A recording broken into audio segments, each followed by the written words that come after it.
Hi అండి. Welcome to creative academy online classes. ఈరోజు మనం ఎక్సెల్ ఫంక్షన్స్ గురించి ఈ వీడియోలో డిస్కస్ చేద్దాం. మొదటిగా మనం ఎక్సెల్ ఫంక్షన్స్ గురించి మాట్లాడుకునే ముందు మనకి ఎక్సెల్ యొక్క ఇంపార్టెన్స్ అందరికీ కూడా చాలా బాగా తెలుసు. ఆఫీస్లో పనిచేసేటువంటి ప్రతి ఒక్కరికి కూడా ఒక చిన్న క్లర్క్ స్థాయి నుంచి ఒక సిఇఓ స్థాయి వరకు ప్రతి ఒక్కళ్ళు కూడా majority of their office related work మనకి ఈ ఎంఎస్ ఎక్సెల్లోనే చేస్తూ ఉంటారు. ఈ ఎంఎస్ ఎక్సెల్లో కూడా ఈ ఫంక్షన్స్ ఏవైతే ఉంటాయో, ఈ ఫార్ములాస్ ఫంక్షన్స్ ఏవైతే ఉంటాయో, మన ఆఫీస్లో మనకి ఏదైతే డేటా ఉంటుందో ఆ డేటాని ఎఫెక్టివ్గా మనకి కావాల్సిన విధంగా మార్చుకోవడానికి మనకు ఈ ఎక్సెల్ ఫంక్షన్స్ అనేవి చాలా యూస్ఫుల్గా ఉంటాయి. ఈ ఎక్సెల్ ఫంక్షన్స్లో జనరల్గా ఒక్కొక్కళ్ళకి ఒక్కొక్క ఆఫీస్లో ఒక్కొక్క రిక్వైర్మెంట్ ఉంటుంది. కొన్ని అందరూ కూడా కామన్గా వాడేటువంటి ఫంక్షన్స్ ఉంటాయి. కొన్ని ఫైనాన్షియల్ ఫంక్షన్స్ ఉంటాయి, రైట్, ట్రిగోనోమెట్రిక్ ఫంక్షన్స్ ఉంటాయి, డేట్ ఫంక్షన్స్ ఉంటాయి, టెక్స్ట్ ఫంక్షన్స్ ఉంటాయి, ఇంజనీరింగ్, స్టాటిస్టికల్, ఇలా వేరియస్ కేటగిరీస్ ఆఫ్ ఫంక్షన్స్ ఉంటాయి. మనం ఈ సిరీస్ ఆఫ్ వీడియోస్లో ఏం చేద్దామంటే ఒక్కొక్క వీడియోలో కొన్ని ఫంక్షన్స్ అన్ని కేటగిరీస్ని కవర్ చేస్తూ దాదాపు అన్ని ఫంక్షన్స్ ఏవైతే ఎక్సెల్లో ఉన్నాయో అన్నిటినీ కవర్ చేస్తాం మనం రాబోయే అన్ని వీడియోల్లో. మొదటిగా బేసిక్ ఫంక్షన్స్ నుంచి మొదలుపెట్టి తర్వాత మనం కాంప్లెక్సిటీ పెంచుకుంటూ అన్ని రకాల ఫంక్షన్స్ ఏవైతే ఎక్సెల్లో ఉన్నాయో వాటన్నిటినీ మనం డిస్కస్ చేసుకుంటాం. ఈరోజు మొదటిగా ఎక్సెల్లో ఉండేటువంటి కొన్ని బేసిక్ ఫంక్షన్స్ గురించి డిస్కస్ చేద్దాం. ఈ వీడియోలో మనం sum, average, median, min, max, round, round up, round down, ceiling, floor అనేటువంటి ఫంక్షన్స్ గురించి డిస్కస్ చేద్దాం. ఈ ఫంక్షన్స్ ఆఫీస్లో ఎలా ఉపయోగపడతాయి లేకపోతే మన వర్క్లో ఎలా ఉపయోగపడతాయి కూడా మనం డిఫరెంట్ ఎగ్జాంపుల్స్ తీసుకుంటూ డిస్కస్ చేసుకుంటూ వెళ్దాం.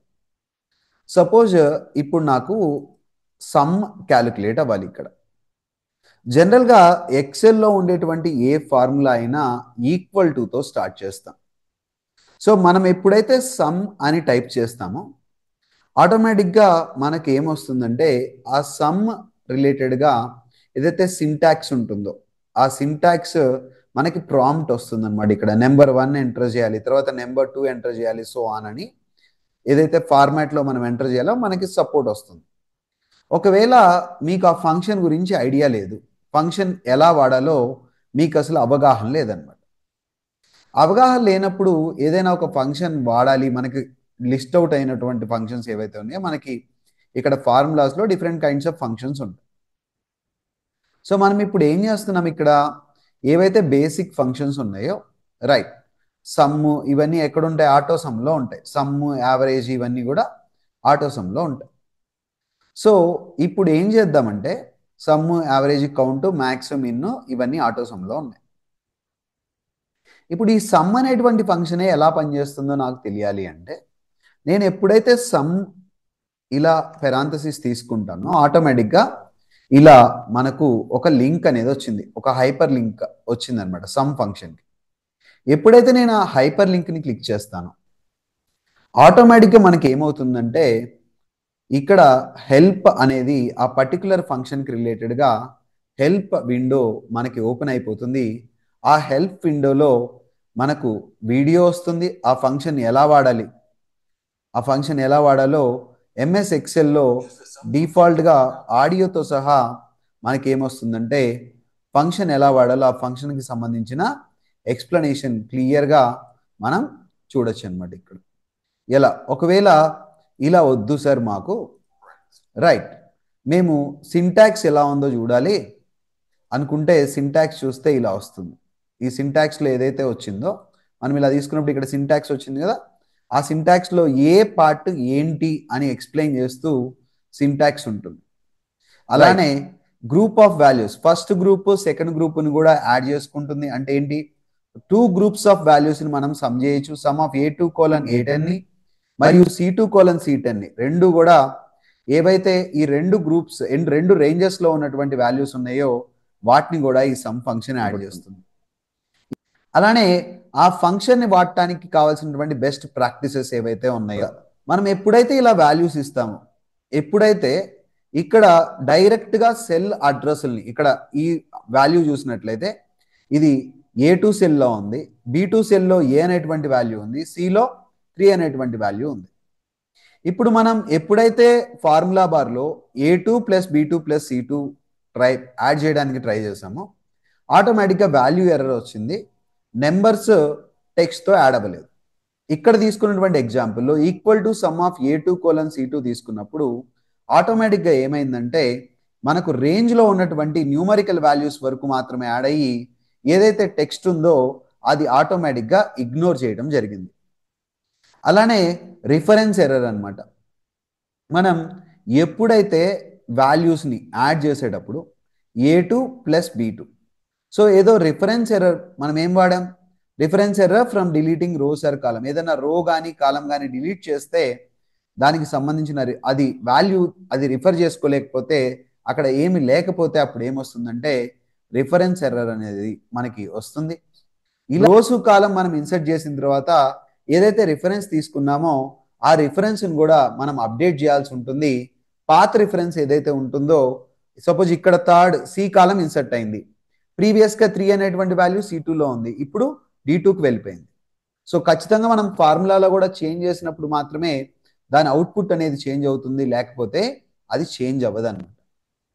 ఎప్పుడైతే ఇలా మనం కాలంని ఇన్సర్ట్ చేస్తామో, ఎప్పుడైతే ఈ 3 అనేటువంటి వాల్యూ D2లోకి వెళ్ళిపోయిందో మనం ఖచ్చితంగా ఫార్ములాలో కూడా మనం దాన్ని అడ్జస్ట్ చేస్తే మాత్రమే మనకు ఆ ఫార్ములా ప్రాపర్గా పనిచేస్తుంది, లేకపోతే మనకు రిఫరెన్స్ ఎర్రర్ అనేది వస్తుంది అన్నమాట. ఇలా ఎలా బెస్ట్ ప్రాక్టీసెస్ కావాలో దానికి సంబంధించి మనం ఎగ్జాంపుల్స్తో సహా మనం ఏం కావాలంటే అది లెర్న్ మోర్ అబౌట్ సమ్, ఇంకా మనకి ఇంకా సమ్ గురించి ఇంకేదైనా ఇన్ఫర్మేషన్ కావాలంటే మనం ఇంకా ఎగ్జాంపుల్స్తో సహా మనం ఇక్కడ చూసుకోవచ్చు. Quick some with the status bar, different examples అన్నీ కూడా మనకి ఏముంటాయంటే ఈ హెల్ప్లో సమ్ ఫంక్షన్ మీద క్లిక్ చేయగానే మనకు అన్నీ కూడా ఎలా వాడాలి వీడియోతో సహా best practices, syntax, frequently asked questions about sum function, ఇవన్నీ కూడా మనకు హెల్ప్లో అవైలబుల్గా ఉంటాయి. ఇలా ఏ ఫంక్షన్కైనా కూడా అవైలబుల్గా ఉంటుంది.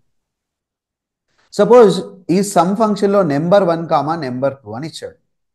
సపోజ్ ఈ 10 అనేటువంటి వాల్యూ A2 సెల్లో ఉంది, డైరెక్ట్గా దాన్ని క్లిక్ చేశాను, కామా A3లో నెక్స్ట్ వాల్యూ ఉంది, ఈ రెండింటిని మాత్రమే నాకు సమ్ కావాలి. ఇలా నేను 10 + 20 నాకు ఎంత వచ్చింది, ఆన్సర్ 30 అనేది వచ్చింది. సో ఇలా ఇండివిజువల్గా ఎన్ని సెల్స్ అయినా ఇచ్చుకోవచ్చు. మనం ఎలా ఇవ్వచ్చు అంటే చూస్తే మనం ఇక్కడ కానీ చూసినట్లయితే డైరెక్ట్ ఫార్ములా బార్లో కూడా టైప్ చేయొచ్చు, A3, A4, A5 అని టైప్ చేయొచ్చు. ఎప్పుడైతే మనం ఇలా టైప్ చేస్తామో ఇప్పుడు ఏం చేసాం, 4 సెల్స్ యొక్క టోటల్ ఇక్కడ ప్రింట్ అయింది. సార్ ఇలా 10 సెల్స్ ఉన్నప్పుడు ఆ 10 సెల్స్కి నేను టైప్ చేయాలంటే చాలా కష్టం కదా, ఎవరు టైప్ చేయరు కదా అలా. సో అప్పుడు ఏం చేస్తామంటే మనం రేంజ్ స్పెసిఫై చేస్తాం అనమాట. A2 నుంచి నాకు వాల్యూ ఎక్కడుంది, A11 వరకు ఉన్నాయి. A11 అని ఎప్పుడైతే కోలన్ మధ్యలో ఏముండాలంటే A2:A11, అప్పర్ కేస్ అయినా పర్లేదు, లోవర్ కేస్ అయినా పర్లేదు. ఎప్పుడైతే నేను ఎంటర్ చేస్తానో ఆటోమేటిక్గా ఇక్కడ ఉన్నటువంటి సెల్స్ యొక్క టోటల్ అంతా కూడా నాకు సమ్లో ఇక్కడ ప్రింట్ అయిపోయింది. మన షాప్లో టోటల్ సేల్స్ ఎంత ఉందో చూసుకోవాలి. మొత్తం వాల్యూస్ అన్ని ఎంటర్ చేసిన తర్వాత మనం ఏం చేస్తాం, ఈక్వల్ టు సమ్ అనేటువంటి ఫంక్షన్ రాయడం ద్వారా మన షాప్లో ఉన్నటువంటి total sales, day by sales చూడొచ్చు, మంత్లీ సేల్స్ చూడొచ్చు. అలానే ఒక హాస్పిటల్లో ఒక రోజు ఓపీ అమౌంట్ ఎంత వచ్చిందో చూసుకోవచ్చు.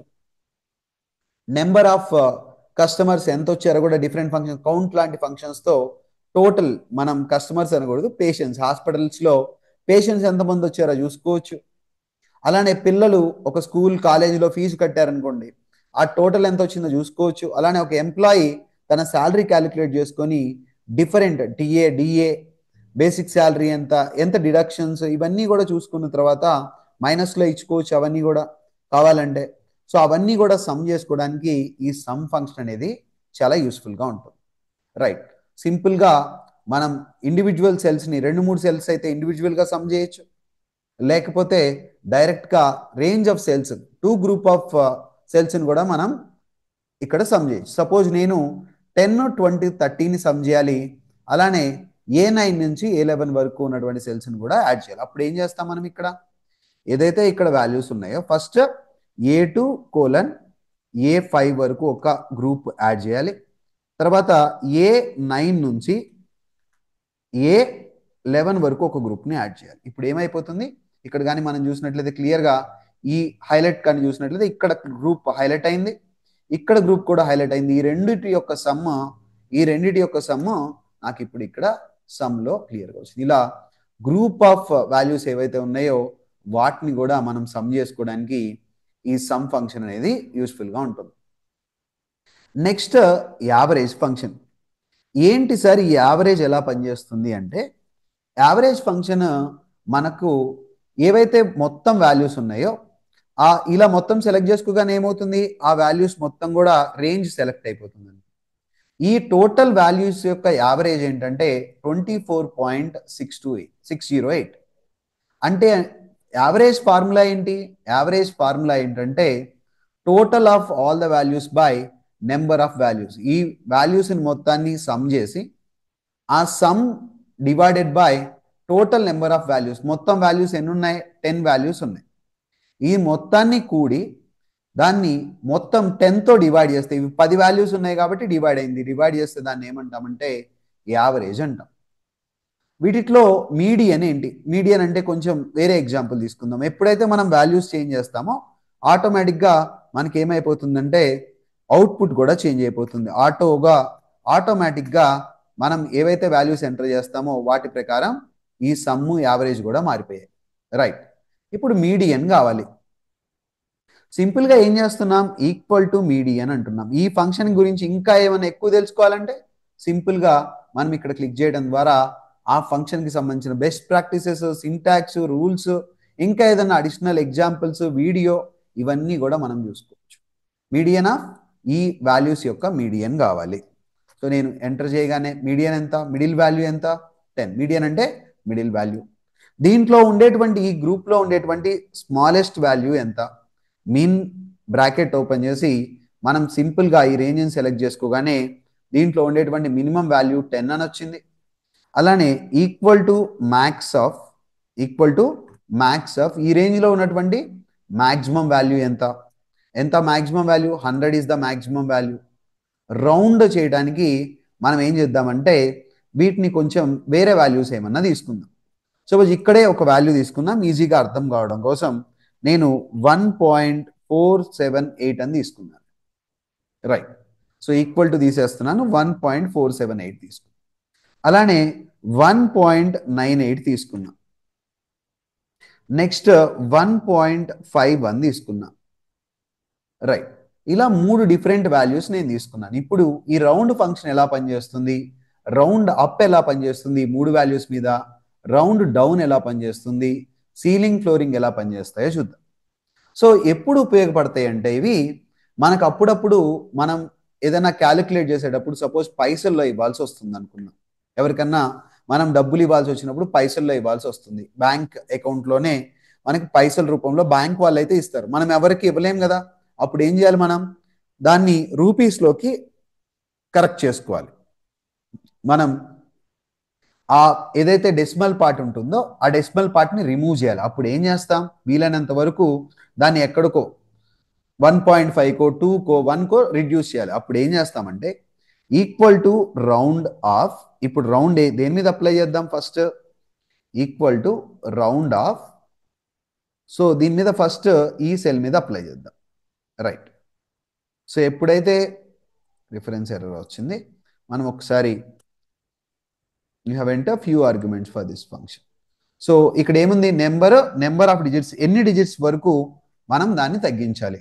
నెంబర్ ఆఫ్ డిజిట్స్ ఎన్ని, 1 డిజిట్ వరకు తగ్గించాలి. సో ఆటోమేటిక్గా మనకి ఏమొచ్చింది, 1 కాస్త 1.478 కాస్త నెంబర్ ఆఫ్ డిజిట్స్ 3 డిజిట్స్ ఉంటే దాన్ని తగ్గించేసి 1.5కి ఇచ్చాం. సో ఇదే ఫంక్షన్ మనం ఏం చేద్దాం, ఈసారి 2 డిజిట్స్కి తగ్గిద్దాం.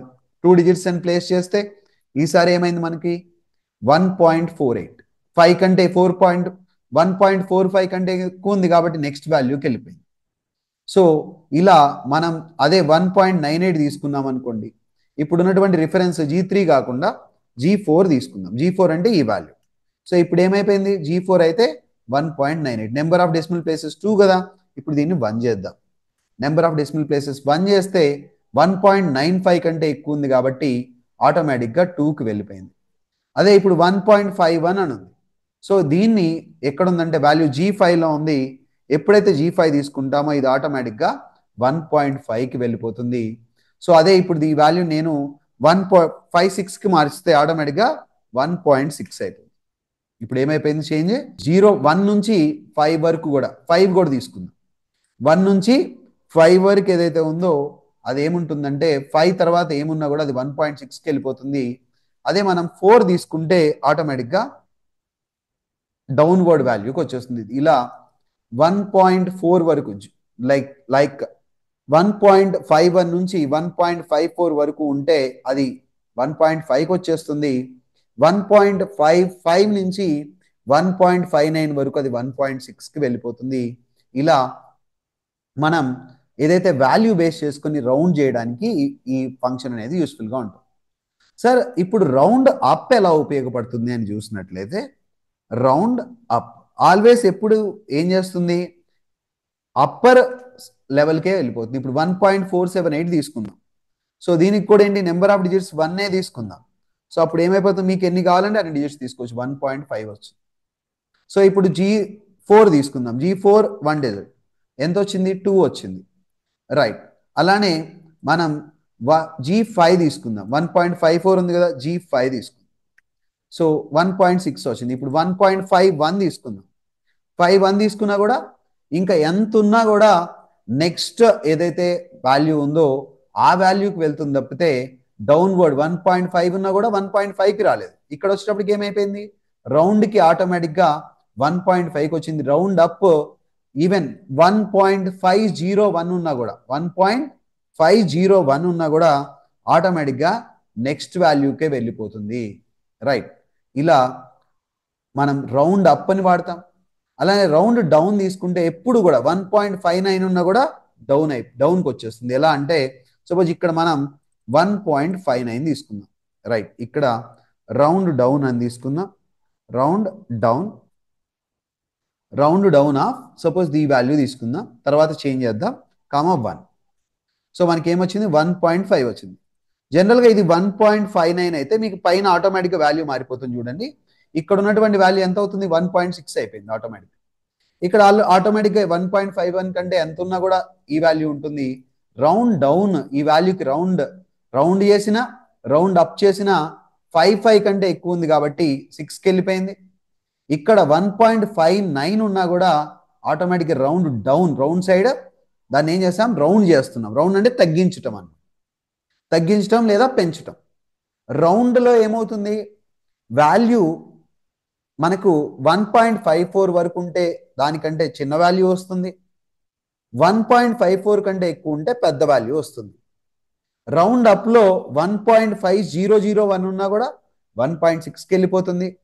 రౌండ్ డౌన్ ఉంటే 1.599 ఉన్నా కూడా ఆటోమేటిక్గా మనకు 1.5కి వచ్చేస్తుంది. నెక్స్ట్ సీలింగ్ ఫంక్షన్ ఎలా పనిచేస్తుందో చూద్దాం. ఈ సీలింగ్ ఫంక్షన్ ఎలా పనిచేస్తుందంటే, మనకు ఏ వాల్యూ ఇచ్చినా కూడా 1.6 ఇచ్చానండి, ఆటోమేటిక్గా ఏమవుతుంది ఈ వాల్యూ 1.6. దీనికి కూడా నెంబర్ ఆఫ్ డిజిట్స్ ఇవ్వాలి కాబట్టి 1.66 ఇద్దాం, 1 ఇచ్చాం. రైట్. ఆటోమేటిక్గా ఏంటి, 1.4 కంటే ఏ వాల్యూ ఎక్కువ ఇచ్చినా కూడా ఆటోమేటిక్గా మనకు ఇక్కడ మనం 4 ఇచ్చాం. ఇంకా ఏదైనా 1.01 ఇచ్చినా కూడా ఇప్పుడు ఏమిచ్చాం, 1.01 ఇచ్చాం. 1 కంటే ఏ వాల్యూ పెద్దది ఇచ్చినా కూడా ఆటోమేటిక్గా సీలింగ్ నెక్స్ట్ వాల్యూ ఏంటి, అది డెసిమల్ నెంబర్ 1 అనేది. 1 తర్వాత ఉన్నటువంటి నెక్స్ట్ డెసిమల్ నెంబర్ ఏంటి, 2. సో ఇలా సీలింగ్ ఆఫ్ 1.01, 1 అన్నా 1.99, 1 అన్నా కూడా ఆటోమేటిక్గా సీలింగ్ అంటే టాప్లో నెక్స్ట్ ఉన్నటువంటి డెసిమల్ వాల్యూకి వెళ్ళిపోతుంది.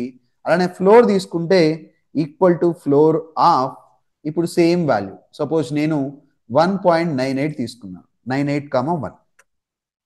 సో ఆటోమేటిక్ ఏమైపోయింది, 98 తీసుకున్నా కూడా ఈ వాల్యూ తీసుకుందాం మనం కన్సిడరేషన్.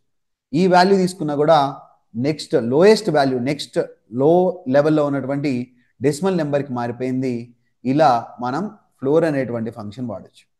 ఇలా మనం బేసిక్ ఫంక్షన్స్ అన్నీ కూడా ఇవి జనరల్గా సింపుల్గా ఎవరైనా ఆఫీస్లో వాడుకునేటువంటి ఫంక్షన్స్.